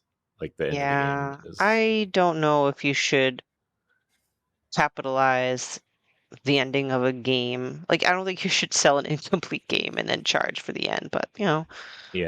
Well, this was at a point too where all these companies were still trying to figure out how to monetize people past the initial purchase, right? I mean, like, remember all the online games, if you bought them used, you had to buy the online pass to play them online, which was like $10 or $15. And like, yeah, it was a weird time. Horse armor was $5. That was the big joke for Oblivion. Yeah. Good times. Speaking of good times, if you're looking for something to play this week, if we didn't convince you to play Paper Mario or Hellblade or one of these other games, you can buy Astor Blade of the Monolith, which is coming out on May 30th. Rip through hordes of enemies with fury and style in this fast-paced action RPG. Play as Astor, a young warrior determined to unveil the secrets behind his creator's unforeseen demise. Wield an arsenal of runic weapons to hunt the evil haunting the planet Jalise, and save it from impending doom. I actually watched some gameplay of this game. It actually looks pretty cool, but I'm not going to buy it because I have too many other games to play, and I don't have enough time to play the games I want to play anyway. So maybe if it's on sale at some point, it looks interesting. I'll give it that. It looks cool. Yeah, that's kind of the approach that I'm going to take here. Mm-hmm. I'm probably going to end up buying it because I love. Of course, you are action RPGs. I just said I love action RPGs. I know. I'm just giving you a hard time, Ed. Yeah. Speaking of hard times, it's time for a question block. Yes. You can submit your questions in our Discord or on Twitter or emailing us or however you feel like getting us questions. Carrier pigeon, warp pipe, ocarina, who knows? Sam Hall writes in, what Nintendo console do you think deserves HD remasters, remakes now that we're seeing a lot of GameCube games make their way over? What do you want to see personally? Oh boy, where do I begin with this one? Everybody knows that I highly dislike the Wii. I hate that console so much with a passion, except for a select few games and a bunch of games that would actually be better with normal controls. Okay. So here's my list of Wii games. The Last Story, one of the best action RPGs that nobody ever played. And you could also throw Pandora's Tower in there too, which was the other action RPG that came over with Xenoblade that nobody ever played either. Oh my gosh, 2 really great Wii RPGs that nobody played, and it makes me sad. Zack and Wiki, Quest for Barbados Treasure, really cute action platformer game from Capcom. I still can't believe that hasn't made it out anywhere else. That game is incredible. You're telling me you can port the Klonoa games over, but you can't port Zack and Wiki? Come on. Let's be honest here. I would say Final Fantasy Crystal Chronicles: The Crystal Bearers, which was a really interesting RPG on the Wii, and it never made it anywhere else. It was kind of a pseudo sequel to Crystal Chronicles, but it took place in the same world, but it was in the future, and it was really cool. It was really fun. Donkey Kong Country Returns, I think, deserves some sort of HD port. We got a 3DS port, but it's such an amazing platformer. And I like Tropical Freeze a lot. I think it's great. I think it's better in a lot of ways, but I also think the simplicity of Donkey Kong Country Returns makes it better in a lot of ways as well. And we need an HD port of that game, please. I'm going to say one of Ed's favorite games, Metroid Other M, I think would very much benefit from a normal control scheme. I think that game is underrated. I think it gets too much hate. I don't mind that Samus has a story. I'm glad Nintendo tried to put some effort into telling a story for once. Even if you don't like it, they tried. And I almost said Ninja Theory. Team Ninja did a great job with it. I actually really like that game a lot. What am I missing, Ed, from Wii? Well, I guess I don't need to ask you. I guess you guys can just go. But those are, Last Story. I want the Last Story on Switch. So bad, dude.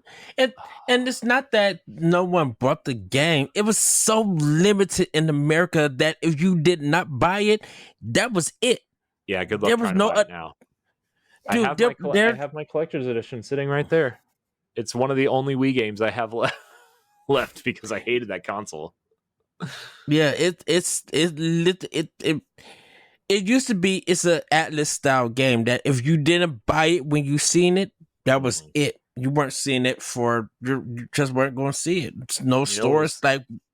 Oh, go ahead. You know what's cool about that game too is like they advertised it with the what was it, the classic controller, I guess is what they were calling it. Like they said, use this controller when you play it. And I think they actually sold like if you didn't buy the collector's edition, I think the game actually came with one.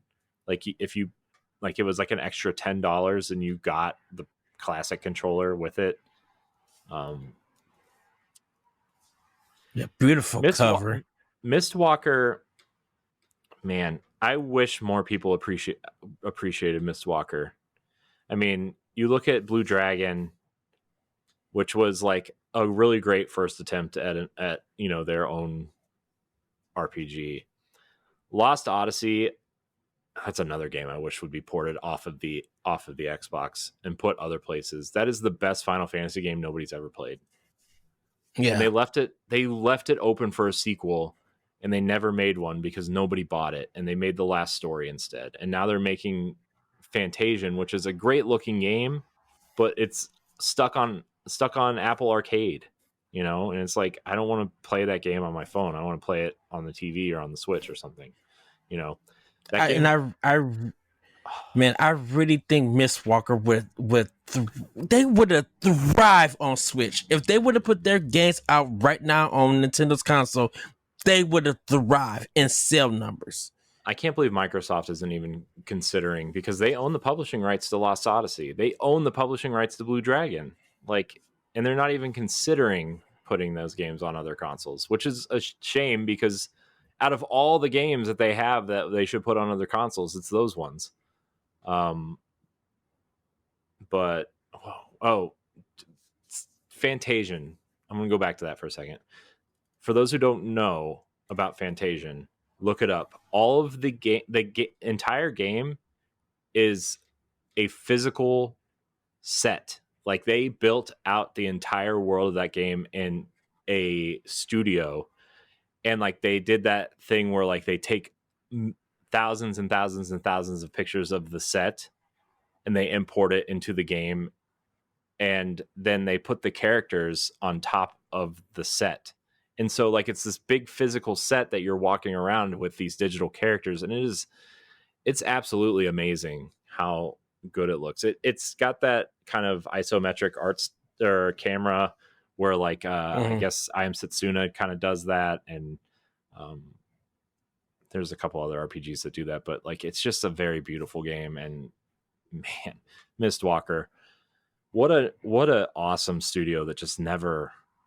I feel so bad for them. I would say this: if Nintendo snagged Mistwalker to put them under their belt, they may become one of the most powerful RPG companies ever.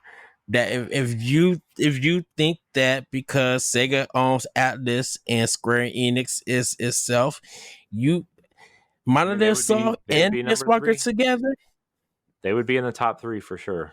You know, because I mean, Mistwalker is made up of a bunch of ex-Final Fantasy people, Sakaguchi. You know, and that's why Lost Odyssey was so heavily praised, and how Xbox got a Final Fantasy game of their own finally. And man, that game had 4 discs. Kaim is a great character. The story about the Immortals and how they've just survived, and how, you know, over time their memory is degraded, that they just kind of forget who they are sometimes. And like, it's just, that game is amazing, and I wish more people got to play it, and they never will, because it's stuck on the Xbox 360. It has so much potential. It literally has so much potential. Like, people who revisit the game of Lost Odyssey and play all the way through, they're still blown away every time they play that game. It's insane. And with backwards compatibility on the Series X, like, it's rendered in 4K now. It runs at 60 frames a second, and with the HDR, and the game was into it. Dude, they made the game free. I know, it was free at one point. For 3 years. It was free. You literally could shut down a free game. That's crazy. I know. I mean, it's on sale all the time now, but like. Anyways, I'm done ranting about Lost Odyssey and the last story. Those two, I mean, I'm not done, but I'm done for the sake of this podcast, because I know everybody's kind of we want to talk about other things and go home, go to bed or something. Stephanie, what anything for you? Well, I'm very bad at coming up with a lot of titles, because I have I'm not as sophisticated connoisseur of gaming back then, so I have a 2-part answer. My first was one that Corey stole. I was thinking of the Wii, because, you know, we're already going through GameCube. We're getting some Wii U ports. So I thought with Wii, because I thought of Skyward Sword, right? You know, the thing that the Wii and Switch, in a sense, have in common is they technically have motion controls, whether or not you love it or hate it. I actually liked it. I'm one of the weirdos that actually liked the Wii. But at the same time, Nintendo was able to update a game like Skyward Sword to have manual or standard controls. So I feel like there are a lot of, you know, they don't have to port the entire library. I feel like there's a few that maybe Corey had mentioned that maybe I have not had the experience to play. Bring them over from the Wii days, you know, bring some of the games that were revolutionary back then to the Switch. And the other one is more of a very personal bias, and that's N64 games, because they're old and they're ugly. They're very ugly. but that's the system I kind of grew up with.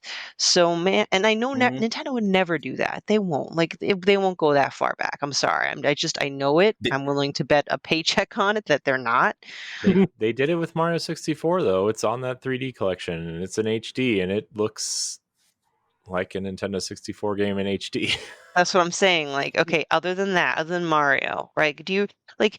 I always want a remake or remaster, a true remake or remaster of Ocarina of Time. I can tell you this is not going to happen because that's what a lot of us want, and Nintendo will not give us what we want. Oh, so Nitsy don't want them coins. They don't. Nitsy don't want them. If they want to continue to be number one in Japan and become number one in America, that would be the game. And as a collector's edition for like $80, oh shoot! Mm-hmm. I would. A couple years ago, I would have said they would have never done it. I would bet that they will plan something for that game. Maybe around the time the movie comes out, because they did a whole bunch of I mean, maybe, I don't know. Maybe just because, like, you know, Wind Waker and Twilight Princess, let's be honest, they're going to come to Switch or Switch 2 at some point. They're already done, right? You just got to put it on the cartridge instead of a disc. Just file save as Switch instead of file save as Wii U, and we'll be fine.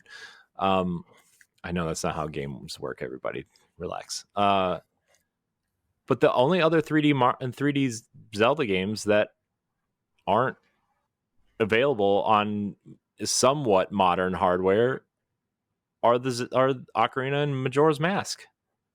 I mean, the 3DS got versions, but like, I think you could totally somehow, in some way, do an anniversary edition of Ocarina of Time that is fully remade, fully kind of visualized, maybe, you know, give it the Master Quest treatment, give it that option as well.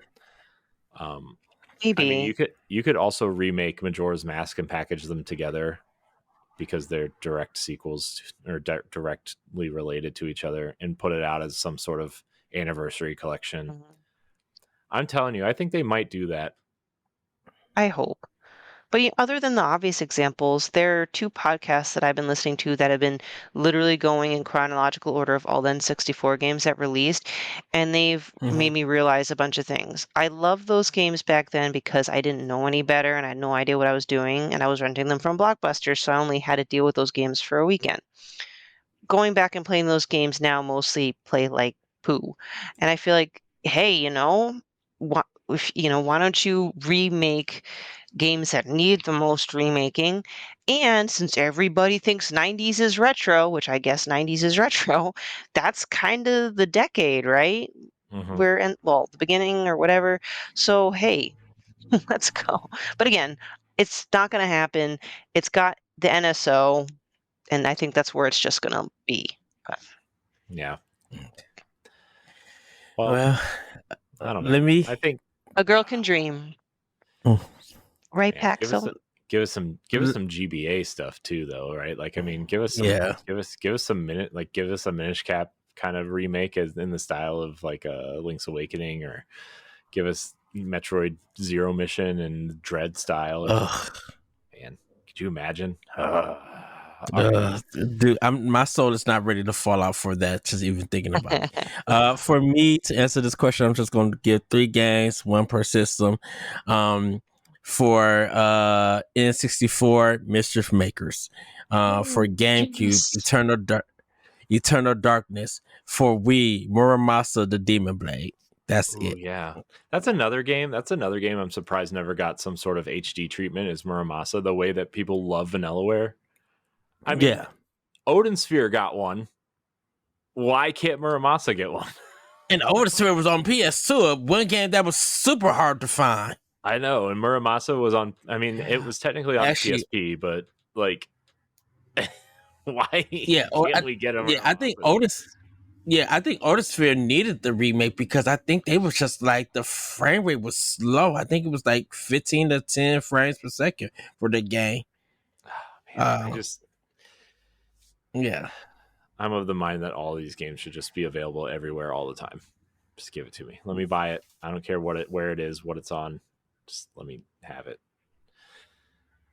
Speaking of games that people want, Lasby writes in via Discord. He asks, when will we get another Mario Baseball? Have you seen the track record of Mario sports games lately? They're poor. Oh, but they still keep making it. I say Switch 2. Yeah, that would be the next one on That's the it. list, right? There is a possibility that it'll show up on this Nintendo Direct next I know. month. I was saying the same thing. We'll either get a Mario sports game of some sort or a Mario Party game. Oh, that's a good point because it's I don't want to call it a throwaway game necessarily, but it is a punch glass for emergency kind of situation, right? Yeah, Mm-hmm. yeah. I could see it coming out this year. Honestly, Mario Baseball. What sports games have they've done? They did tennis, golf, soccer. What other sports games have they done? Is that it for Switch? Sports. Yeah. Nintendo Sports. They did. Well, Nintendo on NES did have volleyball, but there hasn't been a Mario volleyball game or anything. Where's Punch Out? That was the Wii game I was forgetting. That would definitely make it amazing remaster, cleaning up the graphics. Like that, I mean, it already looks beautiful on Wii. Bringing that mug to Switch with some more definition, They already did arms. They already did arms. They could do Punch Out if they did arms. They could do Punch Out. Just saying, just throwing it out there. Free idea, Nintendo. Go ahead, take it. HD, $40. Put it out. Give it to me. But Mario Baseball, yeah, I would say it's probably coming this year. I wouldn't expect a 10 out of 10 though. A solid 6. I guess we have it. Wow, shade. I mean, man, I was so disappointed with Mario Golf. I wanted it to be good so bad, and it just was not good. It was okay. Yeah, it was playable. It was fine from a playability standpoint. It was fine, but there was no. I don't know. Anyways, I don't have time to get into that. We're gonna get into our final thoughts here. Get me out of here. Help. All right, everybody. It is time for final thoughts. Stephanie, what is your final thought?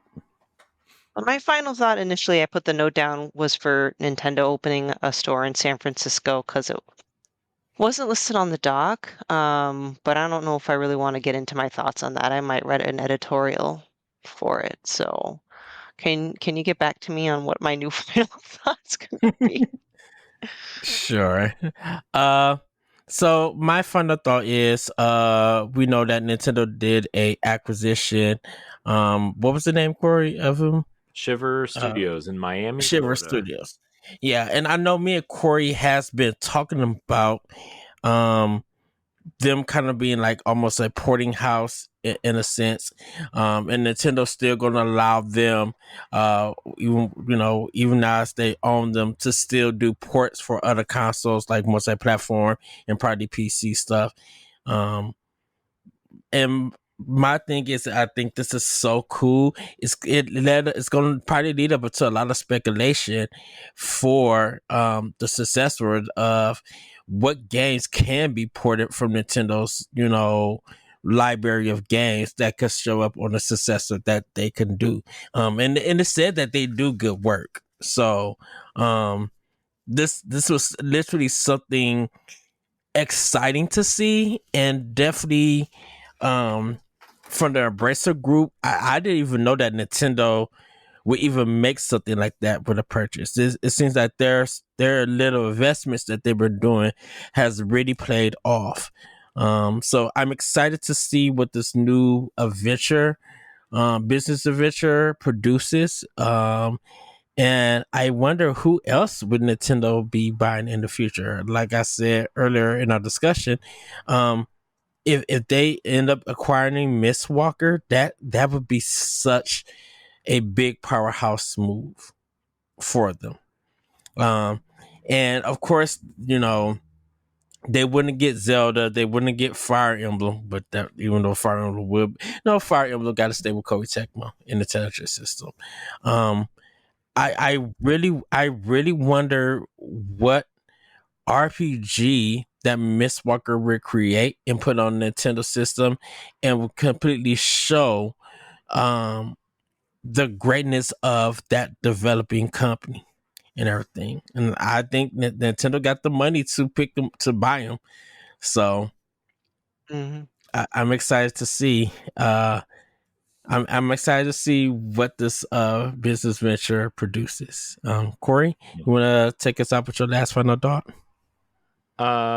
Yeah. So not really video game related, but people may or may not know that I am a pretty big Disney fan, especially like the history of the company and important figures coming from them. And so one of the last remaining original Disney legends, Richard Sherman,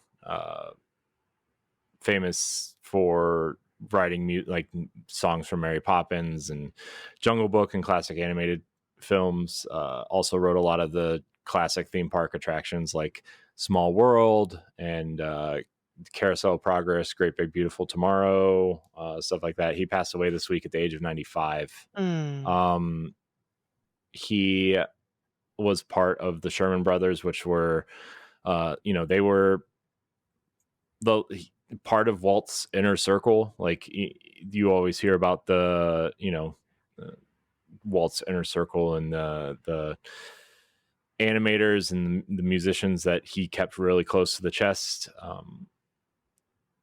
They wrote over 200 songs for TV, film, and theme parks over the course of 7 decades. They were nominated for 9 Academy Awards and won 3 Grammys, including a Best Original Score for Mary Poppins Chim Chimmery. Sorry. And Richard Sherman worked all the way up until 2023, where he composed music for the live action Winnie the Pooh movie, Christopher Robin, which has Ewan McGregor in it. If you haven't seen it, it's a pretty cute movie. He wrote new lyrics and songs for the live action Jungle Book movie. And he wrote some music for an animated short by another Disney legend, Andreas Deja. But the last thing he ever recorded was last year for the 100th anniversary Disney animation special called Once Upon a Studio, which just runs through a quick history of the animation studio. It's on Disney Plus if you want to watch it. It's very cute and fun and just a trip down memory lane if you're a Disney fan. And so he also did one of the things he was really known for, though, was when every time Walt had like a bad day or like a bad week or something, Walt's favorite song, the Disney song, was Feed the Birds and Mary Poppins. And so he would ask Richard to play the song and they would sing it together and play it. And he's also the last remaining person alive until this week that was allowed to play the piano in Walt's studio, which still exists, still in Walt's original studio. And oh, wow. So his brother passed away in 2012, but he did a lot of great things, and a lot of the iconic songs that you think of when you think of Disney, he had some sort of involvement in it. So, yeah, That's off to you, sir. Yeah, there's only 2 original Disney legends still alive. Orlando Ferrante, who was part of the animation and Imagineering circle early on in the theme park days, and then Bob Gurr, who has a pretty big Instagram presence right now. He's 92 years old, and all he does is film like really funny videos on Instagram of him at like Disneyland or the parks or the studios or whatever. He's pretty funny. But yeah, he's 92. So yeah, that was my final thought. It was, Sherman Brothers were really important to that company. for, I mean, like I said, 6 or 7 decades worth of music. So When did they post a story that he passed away? yesterday, I think. Oh, Saturday. Oh, okay. Maybe Friday. I don't know. I don't remember. It was Friday or Saturday. So Okay. But yeah, I guess that's my final thought. Sorry, I take it on a downer, but Nope, I can swoop in and recoup my lame initial one. Because you mentioned all the collector's items that you got earlier made me think of, and I wrote a news article on this, that there are going to be a couple of blowout summer sales for you indie and or physical collectors. Limited Run is hosting a massive sale starting tomorrow Eastern Standard Time. So by the time you listen to this, it'll be too late probably, but and then super rare games too will be on the 30th. So grasp your wallets. Yes. I want the Knights of the Old Republic 2. And I mean, it's been sold out forever, but I think Persona 4 Golden would be cool to have, so I could have all the Persona games physically finally. Which is another series I still want to play through, and I just haven't had time. Played through 4 on the I still got my limited run from PAX right here. So yeah, but I need 4. I need 4 golden. Yeah, good luck. And yeah, they didn't have it at PAX. That's what I was hoping for. Yeah.